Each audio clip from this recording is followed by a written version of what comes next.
Good morning students. நாம் இந்த வகுப்பில் என்ன பார்க்க போகிறோன்னா 7th ஸ்டாண்டர்டு தமிழ் தான் பார்க்க போகிறோம். ஏற்கனவே 6th வந்துட்டு டேர்ம் 1, 2, 3 3 டேர்மும் பார்த்து முடிச்சிட்டோம்.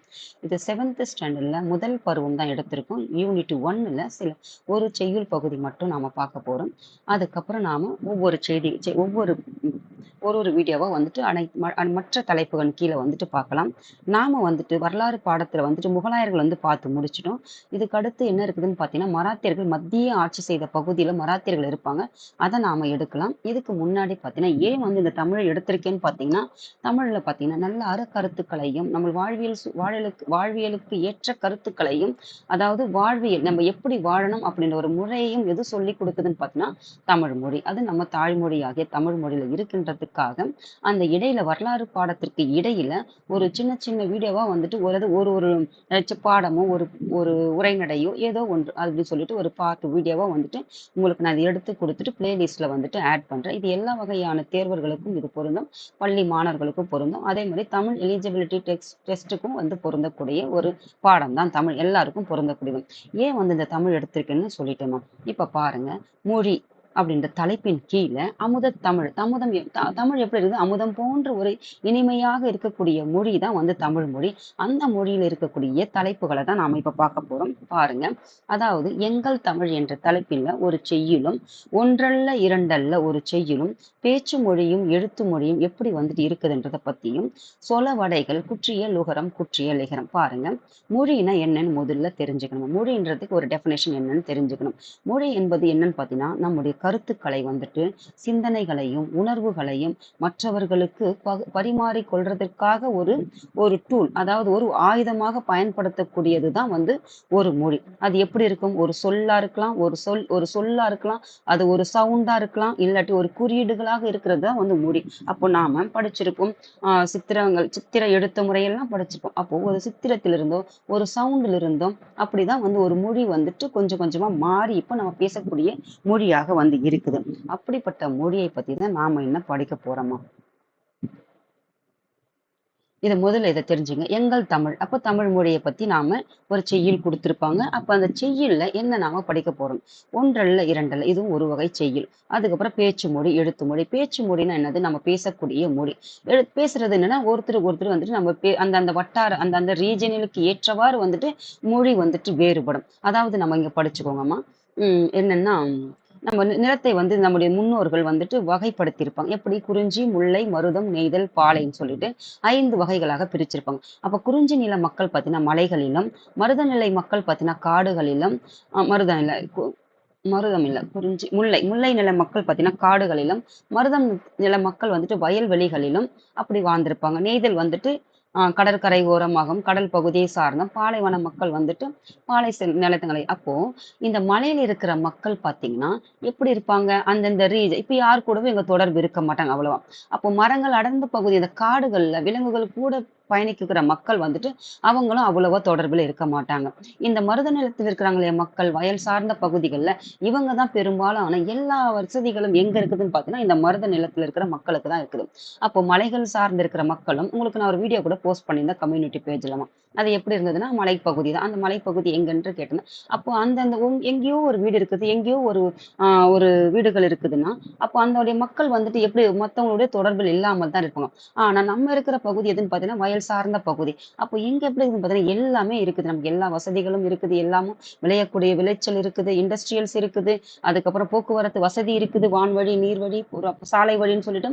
அப்போ நம்ம அனைத்து தரப்பு, அனைத்து நாடுகளுக்கும், அனைத்து ஸ்டேட்டுகளுக்கும் நாம பயணிச்சு, அப்போ அங்கிருந்து பண்பாடு, மொழி, கலாச்சாரம் எல்லாம் மெருகேற்று நம்ம வந்து என்ன செஞ்சிருக்குன்னா கொஞ்சம் டெவலப் ஆயிருக்கும். ஆனா அந்த குறிஞ்சி நில அந்த மக்கள்லாம் பார்த்தீங்கன்னா தொடர்பு இல்லாதனால, அப்போ அந்த இடத்துக்கு ஏற்றவாறு தானே மொழி இருக்கும். அப்ப பேச்சு மொழி பார்த்தீங்கன்னா வட்டாரத்திற்கு வட்டாரம் வேறுபடும். அதனால இந்த மொழி வந்துட்டு எல்லாருக்கும் இது வந்துட்டு புரியாதுமா. தமிழ் மொழி தான். ஆனா, இது வந்துட்டு பார்த்தீங்கன்னா, அதாவது டயலெக்ட் லாங்குவேஜ், அதாவது டயலெக்ட்னா வட்டார மொழி சொல் சொல்லுவாங்க. அப்போ அந்தந்த மொழிக்கு வந்து பிரிஞ்சிருக்கும். அப்போ அந்த மலைக்கு தகுந்த மாரி அவங்களுடைய அந்த ப்ரொனன்சியேஷனும், அந்த உச்சரிக்கிற முறையும், அதே வந்து வார்த்தைகளும் வந்து வேறுபட்டிருக்கும். அதே மாரி எழுத்து முறை என்பது எல்லாருக்கும் பொதுவானது. அப்போ தமிழ் மொழியினுடைய எழுத்து வடிவம் இப்படிதான் இருக்கணும், எல்லோரும் புரிந்து கொள்ள வகையில இருக்கிறது தான் ஏன்னா வந்து அடுத்த தலைமுறையினருக்கு கடத்தப்படக்கூடிய ஒரு மொழி தான் வந்து எழுத்து மொழி. இது வந்து நம்ம வந்துட்டு ஒருத்தருடன் ஒருத்தருடன் தொடர்பு கொள்ளவும், கம்யூனிகேட் பண்றதுக்காகவும், நம்ம சொல்ல வந்த கருத்துக்களை புரிய வைக்கிறதுக்காக பேச்சு மொழி இருக்கும். சொலவடைகள் இப்ப நம்ம சொலவடைகள்னா என்னன்னு சொல்றோம்ன்னு பார்த்தீங்கன்னா, அந்தந்த ரீஜியனலுக்கு ஏற்றவாறு மொழி இருக்குதா, அப்போ அங்க இருக்கிற மக்கள் வந்துட்டு அந்த வட்டார மொழி சொல்லால பார்த்தீங்கன்னா, அவங்க பேசக்கூடிய மொழியில நல்ல சமூக கருத்துக்களையும் அவங்க சொல்லுவாங்க இல்லையா? அப்போ அந்த மாதிரி ஒரு சொலவடைகளை தான் இதுல பார்க்க போறோமா. அப்போ குற்றியல், லிகுரம், குற்றியல், லிகரம். குற்றியல், லுகரம், குற்றியல், லிகரம் என்பது என்னன்னு பார்த்தீங்கன்னா, ஒரு கிராமர் பார்ட். அப்போ எப்படி வந்துட்டு நாம வந்துட்டு வாழ்க்கை வாழ்வதற்கு ஒரு ரூல்ஸ் அண்ட் ரெகுலேஷன்ஸ் இருக்கிறது. நம்ம அன்றாட வாழ்க்கை வாழ்வதற்கு எப்படி வந்து சட்டம் இயற்றப்படுகிறதோ, அதே மாரி தான் தமிழ் மொழிய வந்து இப்படிதான் பேசணுன்றது ஒரு வரைமுறை இல்லனாலும், எழுத்து மொழிக்கு வந்து வரைமுறை இருக்குது இல்லையா? அதாவது வந்து ரூல்ஸ் அண்ட் ரெகுலேஷன் அதுதான் வந்து இந்த கிராமர் பார்ட்டுமா. இத தான் நாம யூனிட் 1ல பார்க்கக்கூடிய பாடங்கள். இப்போ வாங்க நம்ம பாடத்துக்குள்ள போவோம். என்னன்னு குடுத்துருக்காங்கன்னு பார்க்கலாம். பாருங்க. கற்றல் நோக்கங்கள் பார்த்தீங்கன்னா, செய்யுளை படித்து மைய கருத்தை எடுத்து உரைத்தல். அப்போ என்ன தீம் இந்த போம்ல வந்துட்டு என்ன கருத்து இருக்குது? மைய கருத்து இந்த செய்யுள் வந்து என்ன சொல்லுது? என்ன சொல்லுது அந்த செய்யுள் வந்து தமிழ் மொழியினுடைய முக்கியத்துவத்தை வந்துட்டு சொல்லுது. அப்போ உலகத்தில் இருக்கின்ற பல மொழிகளில் தமிழ் மொழியும் ஒன்று பழமையான மொழின்னு சொல்றோம். அப்போ உலகத்தில் மொத்தம் எத்தனை மொழிகள் இருக்குது? 6000த்திற்கும் மேற்பட்ட மொழிகள் இருக்குது. அப்போ இந்தியாவுல எத்தனை மொழிகள் இருக்குதுன்னு பார்த்தீங்கன்னா, 1300 மொழிகளுக்கு மேற்பட்டது. ஆனா, இதுவே கொஞ்ச நாளுகளுக்கு முன்னாடி பார்த்தீங்கன்னா, கிட்டத்தட்ட இந்தியாவுல மட்டும் பார்த்தீங்கன்னா, 6000 மொழிகளுக்கு கிட்டத்தட்ட இருந்திருக்கும். ஏன் வந்து அந்த மொழிகள் எல்லாம் இன்னைக்கு இல்லாம போயிடுச்சுன்னு பார்த்தீங்கன்னா, ஒரு மொழி வந்து பார்த்தீங்கன்னா, நிலைத்து இருக்கணும்னா, அது வந்துட்டு அது பேசவும் இருக்கணும். அதே மாரி எழுத்து வடிவிலும் இருக்கணும். அது அன்றன்ற காலகட்டத்திற்கு ஏற்றவாறு புதுப்பித்துக் கொள்ள தன்மையில இருந்தா தான் அந்த மொழி வந்துட்டு என்ன செய்யணும் பார்த்தீங்கன்னா, எப்பொழுதுமே வந்து நிலைத்து இருக்கும். அப்படிப்பட்ட மொழி தான் வந்து அ எந்த ஒரு மொழியாக இருந்தாலும். அதனால மொழி வந்துட்டு மறையறதுக்கான காரணம் என்னன்னு பார்த்தீங்கன்னா, அது நிலைத்து இல்லாமல் நம்ம பயன்படுத்தாமல் இருப்பதற்கான காரணம், அது அழிந்து போகக்கூடிய நிலையில் இருக்குமாம். இப்ப பாருங்க. அதுக்கப்புறம் பழந்தமிழகத்தில் வாழ்ந்த வள்ளல்கள் வரலாற்றை அறிந்து கொள்ளுதல். அது தீம். அதுதான் மொழியினுடைய முக்கியத்துவத்தை பத்தி தெரிஞ்சுக்க போறோம். மொழின்னா என்னது? இனிமை, வளமை இது எல்லாம் நிறைந்தது தான் நம்ம தமிழ் மொழி அப்படின்றத எடுத்து சொல்றது தான் அந்த மொழியினுடைய முக்கியத்துவத்தை, அதை நம்ம பேணி பாதுகாக்க வேண்டும் என்பது ஒரு மைய கருத்தை சொல்றது தான் இதனுடைய அந்த செய்யுள் இருக்கப்பட்டிருக்கிற ஒரு மைய கருத்துமா. பழந்தமிழகத்தில் வாழ்ந்த வள்ளல்கள் வரலாற்று. அப்ப பழந்தமிழகத்தில் யார் நம்ம படிச்சிருப்போம் காலம் வந்துட்டு ஏன்ஷியன்ட் ஹிஸ்டரி, மெடிவல் ஹிஸ்டரி. இப்ப பாருங்க. இது வந்துட்டு இதிலிருந்து 3 காலக்கோடு வந்து பிரிச்சுக்கோங்க. அப்ப 3 காலங்களிலும் வாழ்ந்த 3 மக்கள் இருப்பாங்க இல்லையா? அப்போ இது வந்துட்டு ஏன்ஷியன்ட் ஹிஸ்டரி, இது மிடிவல் ஹிஸ்டரி, இது மாடர்ன் ஹிஸ்டரி. அப்போ இது வரலாறு. அப்போ மக்கள் வாழ்ந்த காலம். அப்போ மக்கள் வாழ்ந்த காலம்னா மக்கள் பேசின மொழி இருக்கு இல்லையா? அப்போ அந்த காலத்தில் எழுந்த மக்கள் பேசின மொழி, அப்போ அந்த காலத்தில் இருந்த இலக்கியங்கள், இலக்கணங்கள், அதே மாரி மிடிவல் ஹிஸ்டரி, மாடர்ன் ஹிஸ்டரி. இப்போ நம்ம வரலாறுல என்ன படிக்கிறோம்? மிடிவல் ஹிஸ்டரி தான் படிக்கிறோம். அப்போ இங்க என்னன்னா பழந்தமிழகத்தில்னா இதுதான் வந்து ஏன்ஷியன்ட் ஹிஸ்டரியில தான் வந்து வாழ்ந்த புலவர்கள், வள்ளல்கள் பத்தி சொல்லியிருக்காங்க. வள்ளல்கள் யார் நம்ம படிச்சோம்? கடையேழு வள்ளல்கள் எத்தனை பேர்னா 7 பேர். ஏன்னா மற்றவர்கள்லாம் வள்ளல்கள் கிடையாதா? அப்படின்ற ஒரு கேள்வி கேட்கலாம். ஏன்னா நமக்கு யார் வந்துட்டு நல்ல ஒரு ஒரு அதாவது பிரசித்தி பெற்றுதான் அவங்க தானே வந்து பேசப்படுவாங்க. அப்போ அதே வள்ளல்கள்னா கொடைத்தன்மை கொண்டவர்கள் தான் வள்ளல்கள் சொல்லுவோம். அப்போ அந்த காலகட்டத்தில் பேச்சு மொழி, எழுத்து மொழியினுடைய நுட்பங்களை அறிதல். பேசுறவனுடைய மொழியையும் எழுத்து மொழியினுடைய அந்த நுட்பத்தை பத்தி தெரிஞ்சுக்கணும். பேசுறது நம்ம சொல்லல டயலெக்ட் லாங்குவேஜ்னு சொல்லிட்டு அந்தந்த வட்டார மொழி சொல்லுன்னு சொல்லிட்டு அந்தந்த ரீஜியனுக்கு ஏற்றவாறு வந்துட்டு நம்முடைய மொழிகள் எப்படி இருக்கும்? பேச்சு மொழி வந்துட்டு வேறுபட்டு இருக்கும். இப்ப நமக்கு எப்படி தெரியும்? இப்ப வந்து பாத்தீங்கன்னா, நீங்க இந்த இப்ப கிராமப்புறங்கள்ல இந்த மலைவாழ் மக்கள்லாம் பேசக்கூடிய ஒரு மொழிய பாருங்க. இதே நீங்க மலைவாழுக்கே போக வேண்டாம். நம்ம இருக்கிற இந்த மருத நிலத்திலேயே பாருங்க. இப்போ நெறைய டிஸ்ட்ரிக்ட்ஸ் இருக்கா? இப்போ நீங்க கோயம்புத்தூர் பாருங்க. கோயம்புத்தூர்ல பாத்தீங்கன்னா, அவங்க பேசுற அந்த கோவை சரளாவெல்லாம் பேசுற அவங்களுடைய ஸ்லாங் எல்லாம் பாத்தீங்கன்னா, ஒரு அந்த மொழி சொல்லு பாருங்க. அதே மாரி பாத்தீங்கன்னா, நம்ம நார்த் சைடு இருக்கிற அந்த இந்த சென்னை இந்த போன்ற ரீஜியன்ல பாருங்க. அதுக்கப்புறம் மதுரை இந்த பக்கம் பாருங்க. கன்னியாகுமரி பாருங்க. அவங்க வந்து பாத்தீங்கன்னா, யாரோட தொடர்புனா கேரளா பக்கம் இருக்கிறவங்க அவங்க பேசுற அப்போ அந்தந்த அந்தந்த அந்த கூட இணைந்திருக்கிறவங்களையும் அந்தந்த பகுதி அந்த நில அமைப்புகளின் அடிப்படையில தான் வந்து அந்த பேச்சு மொழியும் வேறுபட்டிருக்கும். அதுதான் வந்து டயலெக்ட் லாங்குவேஜ்ன்னு சொல்லுவாங்கம்மா. அப்போ எழுத்து மொழி நுட்பங்கள் இது 2த்துக்கும் உண்டான டிஃபரன்ஸ் என்னன்ட்டு அத நுணுக்கமா நாம தெரிஞ்சு அறிஞ்சுக்க போறோம். பேச்சு மொழிக்கும், எழுத்து மொழிக்கும் உள்ள என்னென்ன வித்தியாசம் இருக்குது? ஏன் வந்து பேச்சு மொழி, எழுத்து மொழி மாறுபட்டது? அத பத்தி நாம தெரிஞ்சுக்கணும். சொலவடைகளில் பொதிந்துள்ள சமூக உண்மைகள். சொலவடைகள்னா என்ன? அந்தந்த ரீஜனில் இருக்கிற பேச்சு மொழி தான் வந்து சொலவடைகள். அப்போ அதுல இருக்கிற கருத்துக்கள்லாம் வந்துட்டு சமூக உண்மைகளை எல்லாம் இருக்கு இல்லையா? அந்த இருக்கிற மக்கள் ரீஜனல் மக்களும் பேசினாலும் சமூக கருத்துக்கள் இருக்கு இல்லையா? அதை பத்தி நாம தெரிஞ்சுக்கிறோம். குற்றியலுகர, குற்றியலிகர சொற்களை அடையாளம் கண்டு அதன் வகைகளை இலக்கண பகுதியை நாம தெரிஞ்சுக்கிறோம். பாருங்க, கவிதை பேழி என்பது எங்கள் தமிழ் எங்கள் தமிழ் என்ற தலைப்பின் கீழே தான் நாம இந்த செய்யுளை வந்துட்டு கவிதை வந்து பார்க்க போறோமா. இப்ப யார் வந்துட்டு ஆசிரியர்னு பார்க்கலாம். அதுக்கப்புறம் பாருங்க, நூல்வெளி பாருங்க. இப்பாடலின் ஆசிரியர் யாருன்னு பார்த்தீங்கன்னா நாமக்கல் கவிஞர். நாமக்கல் கவிஞர் என்றும் அழைப்பர் யாரு? இவர். அப்ப இதுக்கு முன்னாடி என்ன பெயர் இருக்குதுன்னு தெரியும். நாமக்கல் கவிஞர் என்றும் அழைப்பர். அப்ப அதுக்கு முன்னாடி என்ன பெயர்னு பார்க்கலாம். இவர் தமிழ் அறிஞர். தமிழ் அறிஞர் என்னது? தமிழில் உள்ள நுணுக்கங்களை கற்றறிந்த அறிஞர். நல்ல ஒரு இப்போ தமிழ் மொழியை பேணி பாதுகாக்கிறது எத்தனை தமிழ் அறிஞர்களா இருந்தாங்க. அந்த மாதிரி ஒரு அறிஞர் தான் இவரும். உவே சாமிநாதர் ஐயர் போல. அப்போ அவர் போல தமிழை ஆர்வமுள்ள ஒருவர் அறிஞர். அப்போ கவிஞர். கவிதை பாடுவதில் வல்லவர். விடுதலை போராட்டத்தில் ஈடுபட்ட ஒருவர். அப்போ நாடு விடுதலை அடைஞ்சது எப்போ? அதை பாருங்க.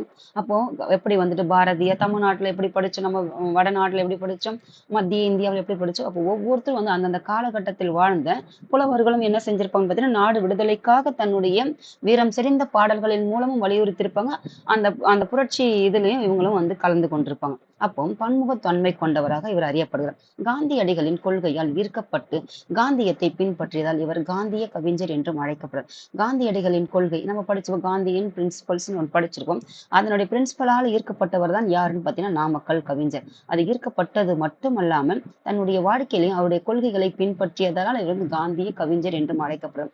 தமிழகத்தின் முதல் அரசவை கவிஞராக விளங்கிய தமிழகத்தின், அதாவது நம்ம படிச்சிருக்கோம் அதியமானுக்கு அவைகள புலவராக இருந்தவர் யாருன்னா அவை. அதே மாதிரி ஒவ்வொரு காலகட்டம் அவர் வள்ளல், இத்தனைக்கும் வள்ளல். அப்போ அதே மாதிரி அரசர்கள் இருந்திருப்பாங்க இல்லையா?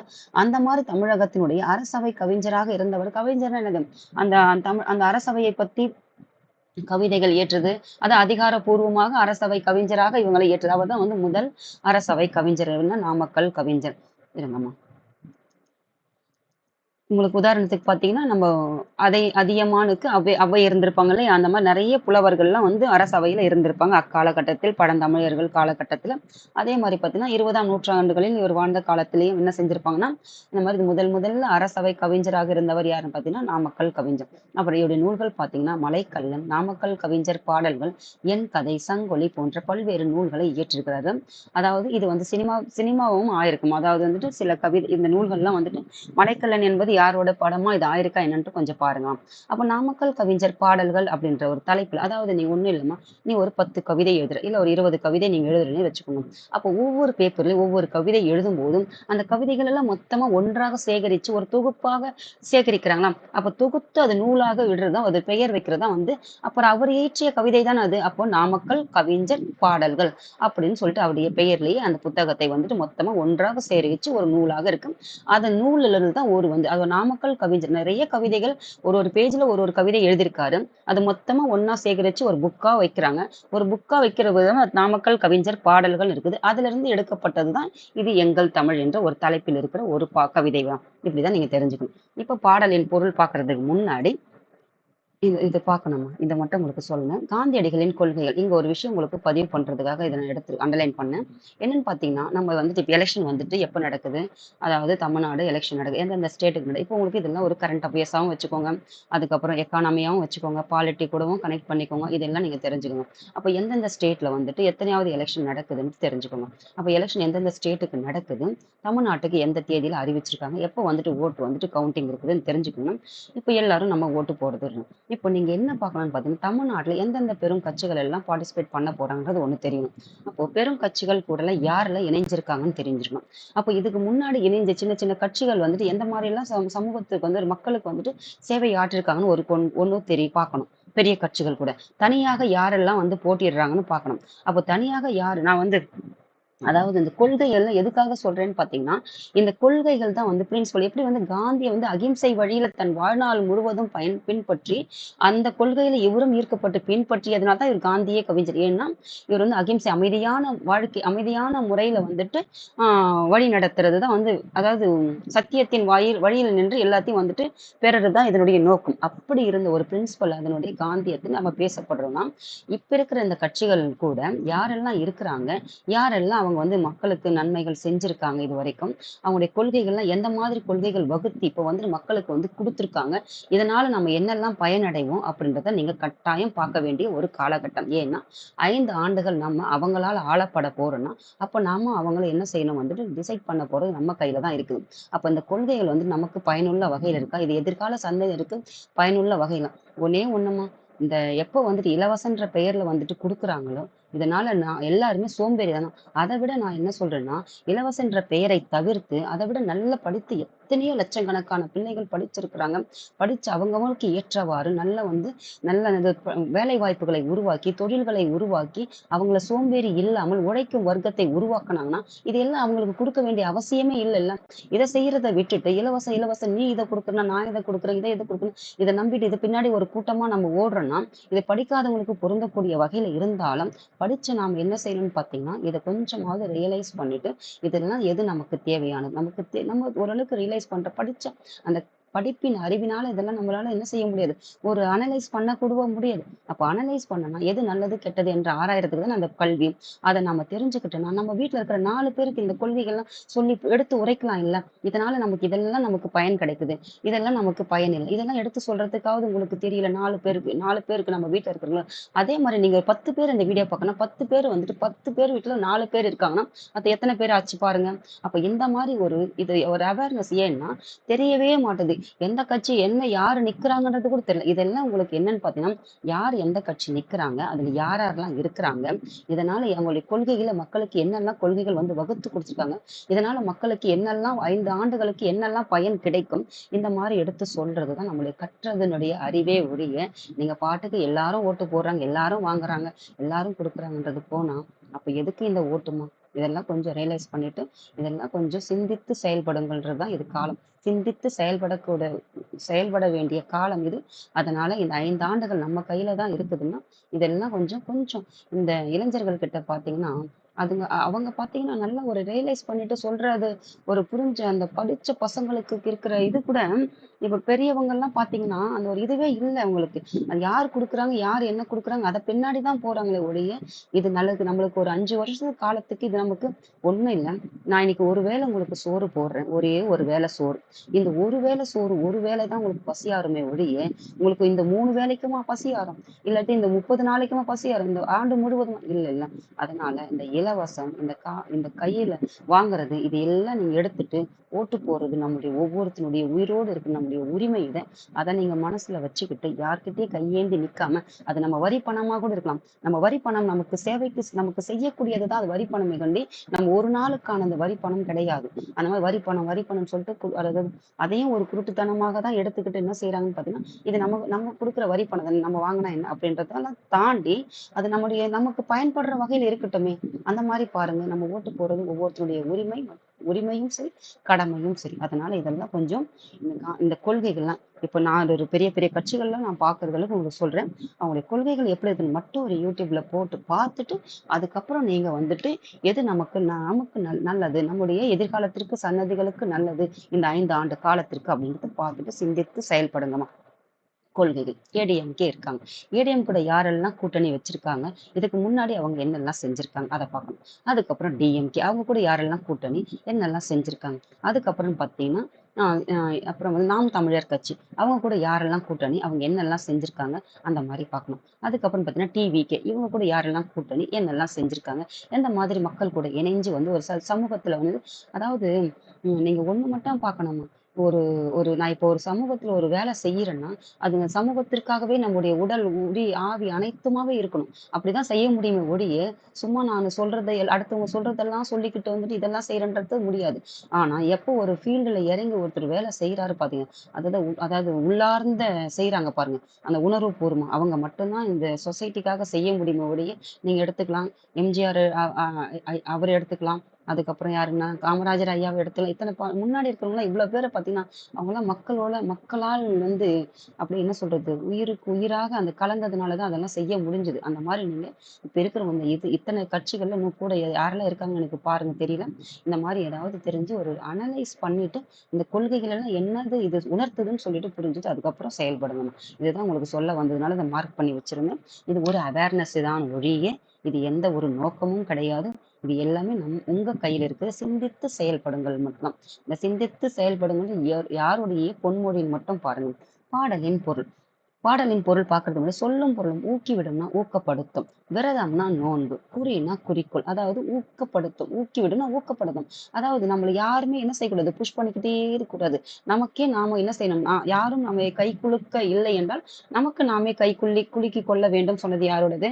மேத்தாவுடைய கவிதைய படிச்சிருப்போம் நாம. அப்போ யாருமே நமக்கு என்ன சொல்றது? யாரையுமே டிபெண்ட் பண்ணி, யாரையும் சார்ந்து இருக்காம அததான் சொல்லுவேன். யாரையும் சார்ந்து, யாருக்கும் அடிக்ட் ஆகாம, யாரையும் நம்மள உயர்த்தி ஊக்கப்படுத்திக்கிட்டே இன்று இருப்பாங்கன்னு இல்லாம, நமக்கு என்ன செய்யணும்? ஒரு இண்டிவிஜுவலா இண்டிபெண்டன்ட்டா செயல்படக்கூடிய ஒரு ஒரு ஒரு அப்படிதான் இருக்கணும்.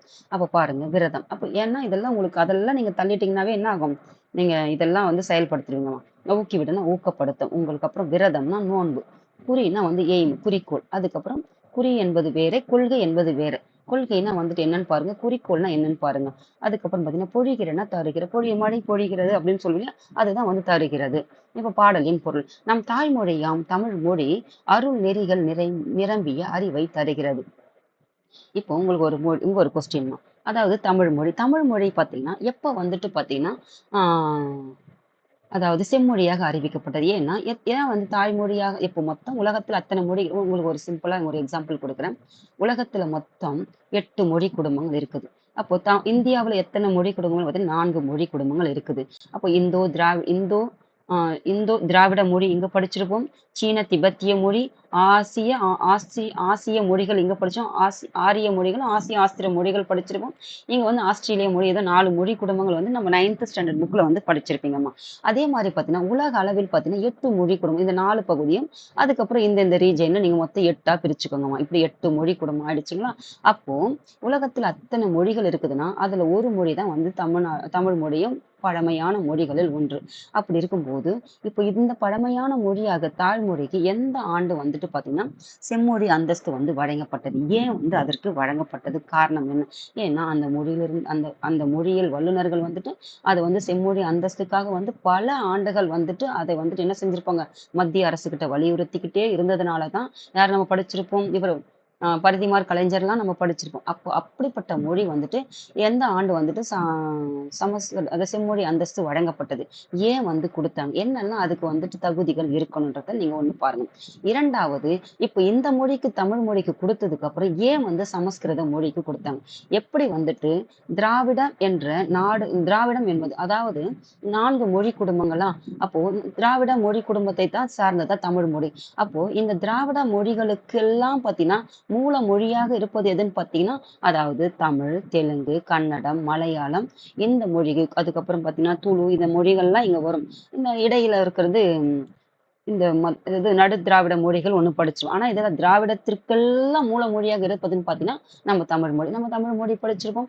திருக்குறள் வந்து 2000 ஆண்டுகளுக்கு முற்பட்டு எழுதப்பட்ட ஒரு மொழின்னு சொல்லிட்டோம். அப்போ அப்படிப்பட்ட மொழி, அதே மாரி வட இந்தியாவுல பார்த்தீங்கன்னா, இந்த சமஸ்கிருதத்து மொழியும் பார்த்தீங்கன்னா, இந்த வட இந்தியாவில் இருக்கிற அனைத்து வகையான மொழிகளுக்கும் மூல மொழியாக இருக்கிறதுனால தான், அதனுடைய முக்கியத்துவத்தை வலியுறுத்தியும் அடுத்த ஆண்டே பார்த்தீங்கன்னா, இதற்கும் வந்து செம்மொழி அந்தஸ்து வந்து குடுத்திருப்பாங்க. அப்ப எத்தனை மொழிகளுக்கு வந்துட்டு செம்மொழி அந்தஸ்து வழங்கப்பட்டதும், எந்தெந்த மொழிகள் தற்போது வந்து செம்மொழி குடுத்ததும். இப்ப நம்ம படிச்சிருப்போம். யாருன்னா புத்தர், மகாவீரர் போன்ற காலங்களில் பயன்படுத்தப்பட்ட மொழி எதுன்னு பார்த்தீங்கன்னா, நம்ம பாலி மொழி, பிராகிருத மொழி எல்லாம் இருந்திருக்கும். அப்போ அப்படிப்பட்ட மொழிகள் பார்த்தீங்கன்னா, ஆ ஏன் வந்து அதுக்கும் வந்து அதாவது பிராகிருத மொழியிலிருந்து தான் வந்துட்டு பாலி மொழி வந்திருக்கும். அப்ப இந்த மொழிகளுக்கும் வந்துட்டு அந்த செம்மொழி அந்தஸ்து வழங்கப்பட்டதா? இப்ப எத்தனை மொழிகளுக்கு வந்துட்டு செம்மொழி அந்தஸ்து வழங்கப்பட்டிருக்குது? இதையெல்லாம் தெரிஞ்சு இங்க எழுதி வச்சுக்கோங்கம்மா. ஏன்னா வந்துட்டு லிங்குவிஸ்டிக் என்பது நம்ம பார்த்தீங்கன்னா, மொழி என்பது இருக்குதுன்னா, அது முக்கியமா தமிழ் மொழி படிச்சோம்னா, அதெல்லாம் நம்ம தெரிஞ்சுக்கணும். இது வந்துட்டு பாலிட்டி, எக்கானாமிக் இது எல்லாத்துக்கும் தொடர்புடையது தான். இதெல்லாம் நீங்க எழுதி இங்க வச்சுக்கோங்கம்மா. இப்ப பாருங்க. பாருங்க. மொழி வந்து தமிழ் மொழி. அப்போ தாய்மொழியாம் தமிழ் மொழி எப்படி இருந்ததுன்னா, அருள் நெறிகள் நிரம்பிய அறிவை தருகிறது. அருள்னா என்னது? நல்ல நல்ல ஒழுக்கங்கள், நல்ல பண்புகள், அந்த மாரி நல்ல சிந்தனைகள், இந்த மாரி வந்துட்டு நல்வழியில் நடக்கக்கூடிய நெறின்னா என்னதும்மா? வழி. அப்போ அருள்னா என்னது? இரக்கம். இந்த மாதிரி எல்லா வழிகளையும் நமக்கு சொல்லிக் குடுக்குற அந்த நிரம்பிய அறிவை கொடுக்கிறது தான் எதுன்னு பார்த்தீங்கன்னா, இந்த தமிழ் மொழி. அப்ப தாய்மொழி தமிழ் மொழி பார்த்தீங்கன்னா, அருள் நெறியில் நிரம்பிய நமக்கு அறிவை தரக்கூடிய ஒரு மொழியாக எது விளங்குறதுன்னு பார்த்தீங்கன்னா, தமிழ் மொழி. அதுவே தமிழ் மக்களின் குரலாகவும் விளங்குகிறது. ஏன் பார்த்தீங்கன்னா, தமிழ் மக்கள் என்றாலே எப்படின்னு பார்த்தீங்கன்னா, எத்திக்கலா தான் இருப்பாங்க. அப்போ தமிழ் மொழினாவே எல்லாருமே எப்படின்னா, அறம் சார்ந்த வழியில தான் நடப்பாங்க. அதுதான் வந்து இந்த தமிழ் மக்களினுடைய குரலாகவே விளங்குகிறது. இந்த அனைத்து நெறிகளும் நிரம்பிய மக்களின் குரலாக எது இருக்குன்னு பார்த்தீங்கன்னா, இந்த தமிழ் மொழியில் இருக்கக்கூடிய இந்த நெறிகள் தான் இந்த மக்களின் குரலாகவே இருக்கிறதுமா. அப்போ தமிழ் மொழியை கற்றோர் பொருள் பெறுவதற்காக யாரையும் புகழ்ந்து பேச மாட்டாங்க. ஆமா. இப்போ நீங்க என்ன செய்றாங்க, இந்த எலெக்ஷன் நடக்குது. இதுல போயிட்டு அப்பப்போ கூட்டம்லாம் போடுவாங்க. அவங்க சொல்றத கேட்கறதுக்கெல்லாம் நம்ம என்ன செய்யுது, புகழ்ந்து ஏதாவது பொருள் வாங்குறதுக்கு என்ன செய்யக்கூடாது, புகழ்ந்து பேசக்கூடாது. ஏன் பார்த்தீங்கன்னா, பாருங்க, இந்த கூட்டத்துல போயிட்டு இதே மாரி பாருங்க, 1 வருஷம் 1 மாசம் இந்த இந்த இது போகும். அப்ப 1 மாசம் கிட்டத்தட்ட ஒரு 20 நாளைக்கிட்ட போகும். நீங்க என்ன பண்றீங்கன்னா, இந்த கூட்டங்கள்லாம் நடத்துறது, கூட்ட நெரிசல்ல போயிட்டு சிக்கிட்டு, இதுலலாம் போயிட்டு உங்க குடும்பத்துல வந்து போயிட்டு இதெல்லாம் என்ன சொல்றது? ஆ நெறைய இந்த கரூர் இன்சிடென்ட் ஞாபகத்த வச்சுக்கோங்க. அதனால கற்றறிந்த நீங்கள், படிச்சவங்க நீங்க, இந்த மாரி போயிட்டு யாருக்கும் அடிக்ட் ஆகாம, அதாவது எல்லாரும் நம்மள மாரி அவங்களும் மனுஷங்க தான். இதுல போயிட்டு பார்க்கறதுக்கு என்ன அப்படி ஒரு இது இருக்குதுன்னே இதெல்லாம் ஒரு மோகம் தான். இது ஒரு ஒரு அடிக்டட் தான், ஒரு போதை தான் இதெல்லாம் வந்துட்டு. இதையெல்லாம் இல்லாம கொஞ்சமாவது அறிவுபூர்வமா சிந்திச்சு, வெயில் அதிகமா இருக்குது. கூட்ட நெரிசல் அதிகமா இருக்குது. இடம் குறைவு. இதுல வெயில் தண்ணீர் தாகம், உணவு இப்பல்லாம் பார்த்தீங்கன்னா, அவங்கவங்க பார்த்தீங்கன்னா, மயக்கம் போட்டு விழக்கூடியது. அதாவது low sugar, low BP, high sugar, high BP இத்தனை பிரச்சனைகள் இருக்கிற நடுவுல, மக்கள் பார்த்தீங்கன்னா, இப்படிதான் இன்னைக்கு காலகட்டம் நகர்ந்திருக்குதுன்னா, இதெல்லாம் தேவையான்றது கொஞ்சம் யோசிங்க. நாம நல்லா இருந்தா தான் நம்ம குடும்பம் நல்லா இருக்கும். ஒரு நாளைக்கு பேசப்படுவோம், மறுநாள் எங்க இருக்குதுன்னு அந்த விஷயம் தெரியாது. இதெல்லாம் மனசுல வச்சுக்கிட்டு, இந்த 1 மாசத்துக்கு வந்து உங்களுக்கு யாராவது தெரிஞ்சவங்க இந்த மாரி போயிட்டு இந்த மாரி எல்லாம் போனாங்கன்னா, இதெல்லாம் எடுத்து சொல்லி புரிய வைங்க. அப்ப பாருங்க, தம்மை போற்றாதவரையும் இகழ்ந்து பேச மாட்டார். அப்ப நம்ம யாரும் வந்துட்டு போற்றலாம், அவங்களும் என்ன செய்ய மாட்டாங்க, இகழ்ந்து பேசவும் மாட்டாங்க. நம்ம வந்துட்டு யாரையும் பொருள் பெறுவதற்காக ஒருத்தர் ஒண்ணு குடுக்குறாங்கன்றதுக்காக அவங்களையும் நாம என்ன செய்வோம், புகழவும் மாட்டோம். நம்மள போற்றலைன்னா யாரையும் இகழ்ந்தும் நம்ம பேச மாட்டோம் அப்படின்றத நினைச்சுக்கோங்க. அதாவது நம்மள யாரையும் பாராட்டவில்லை, நமக்கு நாமே பாராட்டிக் கொள்ள தான் நான் ஒரு கவிதை வந்து படிச்சோன்னு சொன்னோம். அதே மாரி தான் எடுத்துக்கோங்கம்மா. யாருடைய பாராட்டும் நமக்கு தேவையில்ல. யாருடைய புகழுக்காகவும் நம்ம யார்கிட்டயும் போயிட்டு ஒரு பொருளுக்காகவும் புகழ்ந்து பேச வேண்டிய அவசியமும் இல்ல. அப்படி வச்சுக்கோங்க. கொல்லாமை குறிக்கோள். கொல்லாமைன்னு அந்த யாருடைய கடும் சொற்களையும் யாரையும் நம்ம துன்புறுத்த மாட்டோம். துன்பம் தரக்கூடிய சொற்களாக பேசாதது நம்முடைய குறிக்கோளாக வச்சிருக்கோம். அதே மாரி கொல்லாமைன்னு எந்த உயிர்களையும் துன்புறுத்தாமலும், வருத்தாமலும், எந்த உயிர்களையும் கொல்லாமலும், அதையே நம்முடைய குறிக்கோள்னா என்னதும்மா? நம்முடைய எய்மாவே வச்சிருக்கோம்னு வச்சுக்கோங்க. அப்போ பொய்யாமையை கொள்கையாகும். பொய்யாமை பொய் பேசாதது எப்படி வந்து இந்த பிரின்சிபல்ஸ், அதாவது காந்தியன் பிரின்சிபல்ஸ், இப்போ இருக்கிற கட்சிகள் எலெக்ஷன் நடக்கிறதுனால அவங்களுடைய பிரின்சிபல்ஸ் அதெல்லாம் கொஞ்சம் பாருங்கம்மா. தயவு செஞ்சு பார்த்துட்டு என்ன ஏதுன்னு கொஞ்சமாவது ஒரு விழிப்புணர்வோட ஒரு அலர்ட்டா இருங்கம்மா. அதுக்கப்புறம் பொய்யாமையை கொள்கை இதெல்லாம் வந்துட்டு பொய்யாமை கொள்கை என்னுடைய பிரின்சிபல் என்னது? நான் பொய் பேசாம இருக்கிறது என்னுடைய கொள்கையாக யார் இருக்கு? தமிழ் மக்களுடைய கொள்கையாகவே இருக்கிறது. பொய் பேசாம இருக்குது. எல்லா மனிதர்களும் இன்பமுற்று வாழ அன்பும் அறமும் உதவும். அப்ப எல்லா மனிதர்களும் இன்பமோடு மகிழ்ச்சியோட வாழ எது இருக்கணும்னா அன்பு இருக்கும். அப்போ ஒவ்வொருத்தரும் எப்படி இருக்கணும்? அன்போடு இருக்கிறோம். அந்த அன்பு என்ன கொடுக்கணும்? அன்பின் வழியில் தான் அறமும் கொடுக்கணும். அறம்னா என்னது? நம்ம இரக்கம் கொள்றது, கருணை காட்டுறது, உதவி செய்யறது, மனப்பான்மை எல்லாத்துக்கும் ஒரு நட்புறவோடு இருக்குது. எல்லாமே எதுல இருந்து வரணும்? அறம் சார்ந்ததுதான். அன்பு என்பது நம்ம உள்ள பரிமாற்றம் தான். அப்போ இது இருந்தால் என்ன இருக்கும்? அன்பு இருந்தால், அறமும் இருந்தால் என்ன இருக்கும்? எல்லா மனிதரும் இன்பமாக இருப்பார்கள்மா.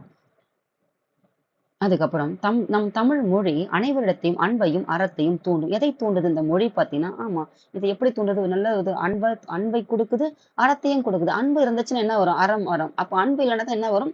அறம் வராது. வெறுப்பு வரும், துன்பம் வரும். ஆனா, அன்பு இருந்தா என்ன செய்யணும்? அன்பின் வழியில தானே எல்லாமே நடக்குது. அப்போ அன்பு இருக்கிறதுனால என்ன வரும்? அறம் வரும். அப்படி செய்யக்கூடியது 2யும் தூண்டக்கூடியது எதுன்னு பார்த்தீங்கன்னா, நம் தாய்மொழியாக தமிழ் மொழி. அஃது அச்சத்தை போக்கி இன்பத்தை தரும். இது 2த்தையும் தூண்டும். எதை வந்து போக்கும்னு பார்த்தீங்கன்னா, அச்சம், பயத்தை வந்து நீக்கும். நம்மகிட்ட இருந்துக்கு அதாவது எதையும் துணிந்து செய் அப்படின்னு சொல்லுவாங்க இல்லையா? அப்போ அப்படி இருந்த ஒரு பயத்தை வந்து போக்கக்கூடியது. அந்த அளவுக்கு ஒரு வலிமையான மொழி எதுன்னு பார்த்தீங்கன்னா, தமிழ் மொழி. அந்த பயத்தை போக்கி நமக்கு மகிழ்ச்சியும் தரக்கூடியது எந்த மொழின்னு பார்த்தீங்கன்னா, நம் தமிழ் மொழி. அதுக்கப்புறம் எங்கள் தமிழ் மொழி தேன் போன்ற மொழியாகும். அப்ப எப்படின்னு பார்த்தீங்கன்னா, எங்கள் மொழி வந்துட்டு கேட்கறதுக்கு எப்படி இருக்கும்? இப்படியெல்லாம் இருக்கிறது தமிழ் மொழி பார்த்தீங்கன்னா, தேன் போன்ற இனிமையான தரக்கூடிய மொழி எதுன்னு பார்த்தீங்கன்னா, தமிழ் மொழி அப்படின்றாங்க. கேட்கிறது இத்தனை நிகழ்வுகளையும் கேட்கக்கூடிய ஒரு மொழியாக எது தேன் போன்று இனிக்கக்கூடிய மொழி எதுன்னு பார்த்தீங்கன்னா, தமிழ் மொழி. தேன் எப்படி இருக்குன்னா சுவையாக இருக்கும். அதே மாதிரி தான் அமுதம் எப்படி இருக்குன்னா, அதற்கு வந்து ஈடு இணையேல் அப்படிப்பட்ட மொழி தான் வந்து தமிழ் மொழி. இது கொஞ்சம் தமிழ் மொழியுடைய சிறப்புகளை வந்துட்டு நாமக்கல் கவிஞர் தன்னுடைய பாடல் வந்து எங்கள் தமிழ் என்ற தலைப்பின் கீழே கொடுத்திருக்காரு. இப்ப பாருங்க இந்த பாடத்துக்குள்ள வாங்கலாம். உலக மொழிகளில் தொன்மையானது நம் தமிழ் மொழி. அப்ப உலக மொழிகள் 6000க்கும் மேற்பட்ட மொழிகள் இருக்குது. அந்த 6000க்கும் மேற்பட்ட மொழிகளில் தொன்மையானது தமிழ் மொழியும் ஒன்றுன்னு சொல்றாங்க. அப்போ அது மென்மையும் இனிமையும் வளமையும் உடையது. மென்மையாக இருக்கும். யாரையும் அந்த சொற்கள் வந்துட்டு காயப்படுத்துதா? இல்ல. அதுதான் சொன்னாங்க. மென்மையாக அந்த சவுண்டு கூட எப்படி இருக்கும்? அது கரடுமுரடாக இல்லாம மென்மையாக ஒலிக்கக்கூடியதுதான் தமிழ் மொழி. அதே மாதிரி பார்த்தீங்கன்னா, இன்பத்தையும் தரக்கூடிய மொழி தான் தமிழ் மொழி. அதே மாதிரி வளமையானது என்றும் பார்த்தீங்கன்னா, அது அழியாமல் வலிமையான தன்மையோடு இருக்கக்கூடியதுதான் வளமையானது. அது என்றும் நிலையாக இருக்கக்கூடியது, அழியாமல் இருக்கிறது தான் வளமையானது. அப்ப வாழ்வுக்கு தேவையான அன்பு, அறத்தை பற்றி கூறுகிறது எதுன்னு பார்த்தீங்கன்னா, தமிழ் மொழி. கால சூழலுக்கு ஏற்றவாறு மாற்றம் பெற்று தன்னை என்றும் இளமையோடு வைத்துக் கொள்ள உதவுது. அப்ப நாம் இன்னைக்கு கணினி வழியிலையும் பயன்படுத்தக்கூடிய தட்டச்சுகளையும் பயன்படுத்தக்கூடிய அளவுக்கு மொழி வந்துட்டு 2000 ஆண்டுகளுக்கு முன்னாடி தோன்றி இருந்தாலும் திருக்குறள், ஆனால் தற்சமயமும் நம்ம என்ன செய்யறோம்? கணினியில் ஏற்றக்கூடிய வகையில இருக்குதுன்னா, அப்ப காலச்சூழலுக்கு பழமையான மொழியாக இருந்தாலும், ஆனா காலங்களுக்கு ஏற்றவாறு தன்னை மாற்றிக்கொண்டு புதுப்பித்துக் கொண்டு இளமையோடு வாழக்கூடிய மொழியாக எது இருக்குதுன்னா, இளமையோடு தமிழ் மொழி. அப்போ இத்தகு தமிழ் மொழியின் சிறப்பை நாமக்கல் கவிஞர் பாடல் மூலம் அறியலாம் வாங்கன்றாங்க. பாருங்க. இப்போ நான் உங்களுக்கு ஒரு ஒரு ஒரு கேள்விமா. சமஸ்கிருத மொழி வந்துட்டு வட இந்தியாவினுடைய மூல மொழி. எப்படி தமிழ் மொழி தென்னிந்தியாவில திராவிட மொழிகளினுடைய மூல மொழியாக இருக்குதோ, அதே மாதிரி பார்த்தீங்கன்னா, அந்த சீன திபெத் மொழி, இந்த பக்கம் இந்தோ ஆரிய மொழிகள் இருக்குது இல்லையா? இந்த மொழி பக்கம் தான் சமஸ்கிருதம் உருவானதுன்னு சொல்லியிருப்பாங்க. அப்போ அந்த வடமொழியில இருக்கிற இந்தி, அதுக்கப்புறம் மராத்தி, அதுக்கப்புறம் பார்த்தீங்கன்னா, இந்த பெங்காலி இந்த மொழிகளுக்கெல்லாம் மூல மொழியாக இருக்குதுன்னே வச்சுக்கோங்க இந்த சமஸ்கிருதம். இது தற்போது பார்த்தீங்கன்னா, எழுத்து மொழியில மட்டும் இருக்குது. ஏன்னா, அது பார்த்தீங்கன்னா மகாபாரதம் நம்ம படிச்சிருப்போம். வால்மீகி இயற்றியது மகாபாரதம் எல்லாம் சமஸ்கிருதம் தான். அது தழுவி தான் தமிழ்ல வந்துட்டு கம்பர் வந்து கம்பராமாயணத்தை எழுதியிருப்பாரு. ராம அவதாரம் என்று பெயரிட்டிருப்பாரு. அப்படிப்பட்ட சிறப்புமிக்க மொழி தான் வந்து சமஸ்கிருதமும் மொழியும். அப்போ அந்த மொழி வந்துட்டு பார்த்தீங்கன்னா, இப்பொழுது பார்த்தீங்கன்னா பேச்சு இருக்குதா? இல்ல அது எழுத்து வடிவில் மட்டும் இருக்கிறதா? ஏன்னா, அது வந்து ஒரு கல்விக்கான மொழியாகவும் இருந்திருக்கும். அதே மாதிரினா பக்தி ஏத்திருக்காங்க. எப்படி வந்துட்டு பக்தி இலக்கியங்கள் தமிழில் தோன்றியதும், அதே மாதிரி பார்த்தீங்கன்னா, நம்ம மகாபாரதம், ராமாயணம், பல இதிகாச நூல்கள் எல்லாம் நம்ம படிச்சிருப்போம். சமஸ்கிருதத்துல தோன்றியதுன்னு சொல்லிட்டோம். அதுக்கு முன்னாடி சமஸ்கிருதத்துக்கு முன்னாடி நம்ம என்ன படிச்சோம்? 6ஆம் நூற்றாண்டு கிமுலலாம் மகாவீரர், புத்தர்லாம் பாலி மொழிகள் தான் மக்கள் பேசக்கூடிய மொழிகள் தான் தன்னுடைய கருத்துக்களையே சொன்னாங்கன்னு படிச்சிருக்கோம். அப்ப இந்த மொழிகளுக்கெல்லாம் இப்ப எவ்வளவு ஒரு பழமைத்தன்மை வாழ்ந்திருந்தாலும், இப்ப இதெல்லாம் இருக்குதா? எழுத்து வடிவில, பேச்சு வடிவிலன்றத பார்த்து கொஞ்சம் ஒரு தெரிஞ்சுக்கணும். மொழியினுடைய முக்கியத்துவத்தை தெரிஞ்சுக்கோங்க. ஏன்னா அப்பதான் அதை நம்ம பாதுகாப்போம். இப்போ நம்ம இதை எப்படி தெரிஞ்சுக்கணும்? தமிழ் மொழி வந்துட்டு எத்தனை உயிர் மொழி போர் தியாகிகள்லாம் நம்ம படிச்சிருக்கோம். அப்ப எத்தனை மொழி போர் தியாகிகள்லாம் இறந்து இந்த தமிழ் மொழியை வந்து மீட்டிருப்பாங்கன்னா, அப்ப அதனுடைய இப்ப ஒண்ணும் இல்லம்மா. ஒரு தங்கம். இன்னைக்கு தங்கம் வந்து எவ்வளவு விக்குதுன்னு பாருங்க. 1,00,000 வச்சுக்கோங்க. அப்ப அந்த 1,00,000க்கு இன்னைக்கு நடுத்தர மக்கள், அதாவது ஒரு நடுத்தர மக்கள் வந்து அதை சேகரிக்கணும்னா, இன்னைக்கு 50,000 சம்பளமே வாங்கினாலும் அதை உங்களால வாங்க முடியுமா? இல்ல. அதுக்கு பல மாதங்களுடைய சேமிப்போ, ஒரு சிறு தொகையோ அதை சேமிச்சு தான் வாங்க முடியும். அப்ப அதனுடைய முக்கியத்துவம் என்னன்னு கருதி அதை சேமிப்பீங்களா? பாதுகாப்பீங்களா? ஒரு தங்கத்தை 1 கிராமாக இருந்தாலும் அதே போலதான் இந்த மொழிகள் பார்த்தீங்கன்னா, பல பல நூற்றாண்டுகளுக்கு முன்னாடி 1000 ஆண்டுகளுக்கு முன்னாடி பலர் வந்துட்டு அது தேடி தேடி அதை சேகரிச்சு இன்னைக்கு நமக்கு ஒரு மொழியாக கொடுத்துருக்காங்கன்னா அது நம்மளுடைய ஒவ்வொருத்தருடைய கடமை என்னன்னு பார்த்தீங்கன்னா அந்த மொழியை பேணி பாதுகாக்க வேண்டியது ஒவ்வொருடைய கடமை. ஏன்னு பார்த்தீங்கன்னா ஒரு மொழி அது எப்போ வந்து எழுத்து வடிவில் இருக்கிறது மட்டுமல்லாமல் அது பேச்சிலே இருந்தாதான் அந்த மொழி வந்துட்டு காலத்திற்கு ஏற்றவாறு தன்னை புதுப்பித்து கொண்டு இருந்தாதான் அந்த மொழி பார்த்தீங்கன்னா என்றும் உயிர்ப்புடனும் அழியா வண்ணம் இருக்கும். ஏன்னா இன்னைக்கு காலகட்டத்துல பார்த்தீங்கன்னா நான் எடுக்கிற இந்த சில பிள்ளைங்களுக்கு ஒரு 10 பிள்ளைங்களே பார்த்தீங்கன்னா 4 பிள்ளைங்க தமிழ் தெரியல, தமிழ் வாசிக்கிறது கூட லெட்டர்ஸ் தெரியல.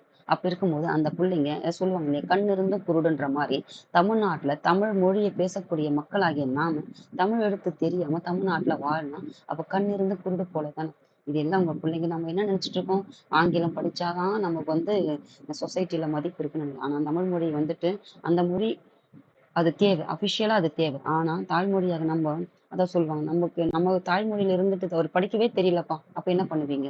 அப்போ அதுக்கு ஒரு முக்கியத்துவம் கொடுத்து நம்மளுடைய பிள்ளைங்களுக்கு அதை அடுத்த ஜென்ரேஷன்ல கடத்துறதுக்கான ஒரு வழியை வந்து செய்யறது தான் இந்த மொழியினுடைய முக்கியத்துவம். அதுக்காகத்தான் உங்களை பேணி பாதுகாக்கிறது தான் இது ஒரு மைய கருத்துக்காக குழந்தைங்களுக்கு கொடுக்கப்பட்டது. எந்த ஒரு பாடத்தை நீங்க படிச்சாலும் அதனுடைய மைய கருத்து ஏன் அது உங்களுக்கு கொடுத்துருக்காங்க அப்படின்றத நம்ம தெரிஞ்சுக்கிட்டு அதை பேணி பாதுகாக்க வேண்டியது நம்ம ஒவ்வொருத்தருடைய கடமைமா.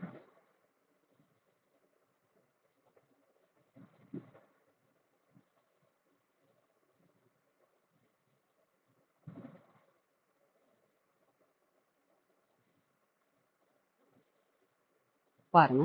அருள் நெறி அறிவை தரலாகும் அதுவே தமிழின் குரலாகும். அருள் நெறின்னா அருள்னா என்னது? இரக்கம் வழி நல்ல நல்ல வழிகள் நல்ல ஒழுக்கங்களின் வழியில நடக்கக்கூடிய அறிவை தரக்கூடியது எதுன்னு பார்த்தீங்கன்னா நம் தமிழ் மொழி. அதுவே தமிழின் குரலாகும். தமிழுடைய குரல் எது? அறத்தின் வழியில் நடப்பது தானே நம்முடைய தமிழ் முன்னோர்கள். அதன் வழியில் தான் நடக்கிறாங்க. அதுதான் தமிழினுடைய குரல்னு சொல்றாங்க. பொருள் பெற யாரையும் புகழாது. ஒரு பொருள் வாங்குறதுக்காக யாரையும் புகழ்ந்து பேசுவாங்களா? பேச மாட்டாங்க. எல்லாருக்கும் என்ன இருக்குது? சுய மரியாதைன்னு ஒண்ணு இருக்குது. அப்ப யாரையும் போயிட்டு கையேந்தி நிக்க மாட்டாங்க.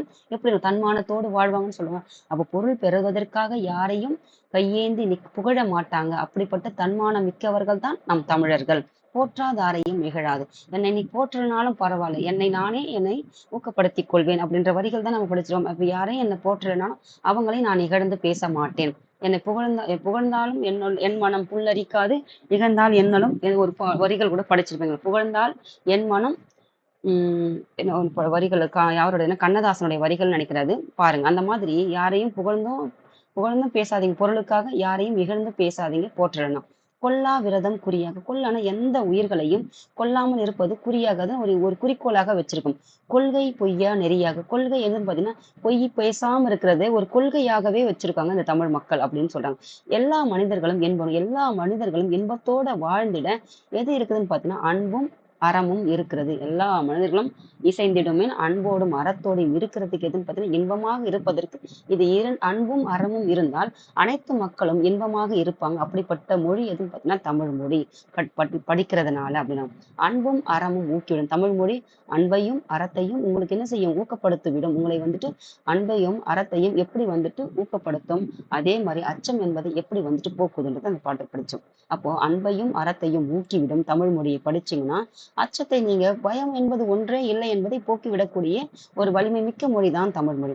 இன்பம் பொழிகிற வானொலியாம் எங்கள் தமிழ் எனும் தேன்மொழியாம். அப்படிப்பட்ட மொழி எப்படி இருக்குன்னு பார்த்தீங்கன்னா தேன் போன்ற மொழியாகிய அமிர்தம் போன்ற மொழியாகிய தமிழ் மொழி கேட்கறதுக்கு எப்படி இருக்குன்னு பார்த்தீங்கன்னா இனிமையாக இருக்கிறது அப்படின்னு சொல்றதுதான் இந்த தமிழ் மொழியை பத்தினுடைய சிறப்பை வந்துட்டு நாமக்கல் கவிஞர் ராமலிங்கனார் அப்படிங்கிற வந்துட்டு இந்த பாடல் கவிதை வந்து கொடுத்திருக்காங்க.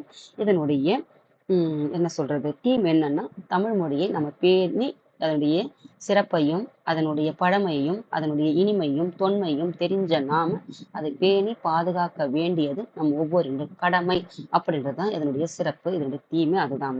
இதோட இந்த பாடம் வந்து நிறைவடைது. அடுத்த பாடல் என்ன பார்க்கலாம்? இது ஒரு பாடல் இருக்கிற அதை மட்டும் படிச்சிடும் பாருங்க. கற்பவை கற்ற பின் எங்கள் தமிழ் என்ற பாடலை இசையுடன் பாடி மகிழ சொல்லியிருக்காங்க. அதுக்கடுத்து பாருங்க நாமக்கல் கவிஞர் பாடல் இன்னொன்று வந்து கத்தியின் சுவைக்க சொல்லுங்க. கத்தியின்றி ரத்தமின்றி யுத்தம் ஒன்று வருகிறது சத்தியத்தின் நித்தியத்தை நம்பும் யாரும் சேருவீர். கத்தியின்றி அதுக்கப்புறம் அது என்ன சொல்றேன்னா ஒரு ரைமிங்காக கொடுத்துருப்பாங்க. கண்டதில்லை கேட்டதில்லை சண்டை இந்த மாதிரி பண்டு செய்த புண்ணியம் தான் பழித்ததே நம் பார்த்திட. அதாவது கத்தியின்றி ரத்தமின்றி, கத்தியும் இல்லை குத்தனா ரத்தமும் இல்லை, அந்த மாதிரி ஒரு சத்தம் யுத்தம்னா ஒரு சண்டை, அப்படி ஒரு சண்டை ஒன்று வருது. அப்ப கத்தியும் இல்லை ரத்தமும் இல்லை, அப்படி இல்லாம ஒரு யுத்தம்னா ஒரு சண்டை ஒண்ணு நடக்குது. அதை பாருங்க. சத்தியத்தின் நித்தியத்தை, சத்தியம்னா உண்மையின் வழியில யாரெல்லாம் நம்புறீங்களோ, உண்மையின் நம்புறத அதாவது உண்மை தன்மைக்கு எப்பவுமே வலிமை இருக்குது, யாரெல்லாம் அதை நம்புறீங்களோ அவங்க எல்லாம் இந்த யுத்தத்துல சேருங்க அப்படின்னு சொல்றாங்க. அதுக்கப்புறம் கண்டதில்லை கேட்டதில்லை சண்டை இந்த மாதிரி, யாராவது இந்த மாதிரி சண்டை நடந்திருக்குதா அப்படின்றது மாதிரி, அதாவது கத்தி இல்லாம ரத்தம் இல்லாம யாராவது இந்த மாதிரி ஒரு சண்டை நடந்திருக்குது கேட்டிருக்கீங்களா இல்ல பார்த்திருக்கீங்களா அப்படின்ற சண்டை இந்த மாதிரி ஒரு சண்டை கத்தி இல்லாம ரத்தம் இல்லாம நடக்கிறதே கண்டுனா பார்த்திருக்கீங்களா கேட்டிருக்கீங்களா, இந்த மாதிரி யாருமே கண்டதில்லை அப்படின்னு சொல்றாரு. பண்டு செய்த புண்ணியம்தான் பழித்ததே நம் பார்த்திட. பண்டுனா யார் பார்த்தீங்கன்னா நம்முடைய முன்னோர்கள் செய்த புண்ணியத்தினாலதான் இந்த நல்ல செயல் எந்த ஒரு அசம்பாவிதமும் இல்லாமல் நல்ல ஒரு அமைதியான முறையில என்ன நடக்குது, கத்தியும் இல்லாமல் எந்த ஒரு உயிர்களுக்கும் எந்த ஒரு துன்பமும் ஏற்படாமல் ஒரு அமைதியான முறையில ஒரு யுத்தம் ஒண்ணு நடக்கிறதுக்கு யாருன்னு பார்த்தீங்கன்னா நம்ம முன்னோர்கள் செய்த புண்ணியத்தினாலதான் இந்த ஒரு நல்ல விஷயம் நடக்குது அப்படின்ற ஒரு பாடல் வரிகள் நாமக்கல் கவிஞர் கொடுத்திருக்காரு. இந்த பாடலை நம்ம எங்க படிச்சோம், உப்பு சத்தியாகிரகத்தை தமிழ்நாட்டுல வேதாரண்யத்துல நடந்திருக்கும் போது இவரும் அதுல கலந்திருப்பாரு. நம்ம படிச்சிருக்க விடுதலை போராட்ட வீரர்களில் இவரும் ஒருத்தர். அப்போ இதனுடைய வீரமிக்க எழுச்சி பெற்ற பாடல் வரிகள் எப்படி நம்மளை ஊக்கப்படுத்துது. அந்த பாடல் வரிகள் 2 வரிகள் எல்லாம் எப்படி ஒரு வீரம் செறிந்த பாடல் வரிகளா இருக்குது. இந்த மாதிரில பாடல்கள் எல்லாம் பார்த்தீங்கன்னா எழுச்சி பெற்று ஒவ்வொரு எழுச்சி தான் நம்ம இன்னைக்கு ஒரு நல்ல ஒரு வாழ்க்கையில நம்ம இன்னைக்கு வாழ்ந்துட்டு இருக்கோம் சுதந்திரமா. இன்னைக்கு அதனுடைய அத்தனை பின்புலங்களும் அத்தனை பேருடைய உயிர் தியாகங்கள் ரத்தங்கள் இதெல்லாம் நிறைய இருக்குது. இதெல்லாம் நீங்க சிந்திச்சுதான் ஒவ்வொரு செயலும் நம்ம செஞ்சதுன்னா இப்போ ஒண்ணும் இல்லம்மா, இதெல்லாம் நம்ம செய்யறோம்னா இதுக்கு பின்னாடி என்ன சொல்லுவாங்க, ஒரு ரூல்ஸ் அண்ட் ரெகுலேஷன் போடுறாங்கன்னா அதை யாருமே செய்யலைன்னா அதுக்கு எது தேவையா? அப்போ நமக்கு நாமே திருத்திக்கிட்டோம்னா இதெல்லாம் நடக்காது. சின்ன சின்ன விஷயங்களை தான் நம்ம என்ன செய்யணும், கத்துக்கிட்டு நம்ம செயல்படுத்தணும், வாழ்க்கையில பின்பற்றணும். அதுக்காக தான் இந்த தமிழ் பாடத்தை நான் எடுத்திருக்கேன். அடுத்த வகுப்புல நாம இந்த வரலாறு பாடம் மராத்தியர்கள் எடுக்கிறேன். அதுக்கப்புறம் அது ஒண்ணுன்னா இடையில ஒன்றல்ல இரண்டல்ல ஒன்று கவிதை பெய் அப்படின்னு நம்ம கொஞ்சம் பேரலா பார்த்துட்டே போகணும். தேங்க்யூ.